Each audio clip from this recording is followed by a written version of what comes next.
Burundian President Evariste Ndayishimiye has called for gay people to be stoned in a country which already imposes jail terms for up to 2 years for those convicted of same-sex offences. The United States has called on Burundi's leaders to respect the inherent dignity, rights and equal access to justice of every member of the society. Access Chapter 2 Executive Director Steve Letsike joins us now to take a look at the situation in Burundi. Thank you very much for your time this morning. What is your understanding of what is faced by members of the LGBTQIA+ community in Burundi? Thank you so much, and really good morning to your viewers.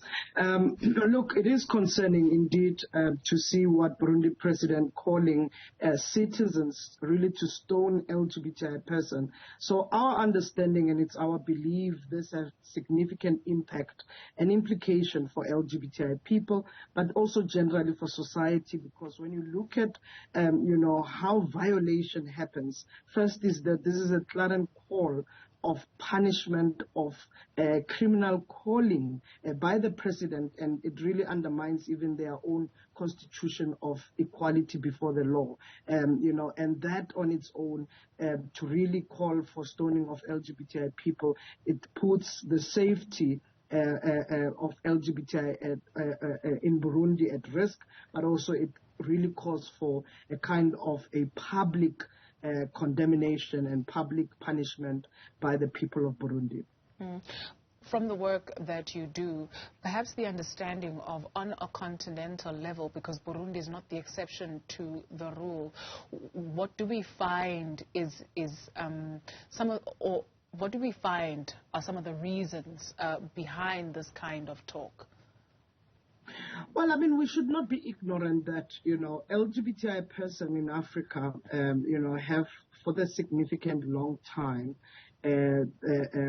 we have seen the history of colonization, that many of the African countries have held on to colonial laws. We've seen even Uganda reintroducing the very same law. We've seen Kenya, we've seen Ghana recently, that has happened in that. But we've also seen many other countries in the region that have repealed these colonial laws. When you look at Mozambique, Angola, Seychelles, and recently Mauritius as well, repealing this law. So we are in a kind of a crossroad balance as a region rather, that some countries are more progressively to really respect the integrity and dignity of all people, really in the instance of what constitutes human dignity for all. But when others are regressing because of their own personal view and fundamentalists that have taken over the understanding and respect for all. When you say colonial laws, what does that mean? I mean, we have this history as a region. The British Empire that introduced this criminality. It was not only just criminalization on the basis of same sex. It was also criminalization on the basis of the color of your skin, criminalization on many other grounds. I mean, we as South Africa, we suffered that, and we should not be ignorant of that. It is why we had apartheid, and that's why we needed to fight for liberation of all that.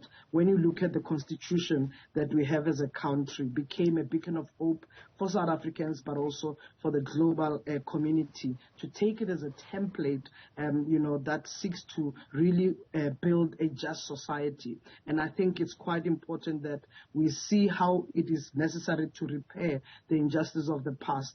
And you have a full community of the Commonwealth that has been working towards repealing these unjust laws.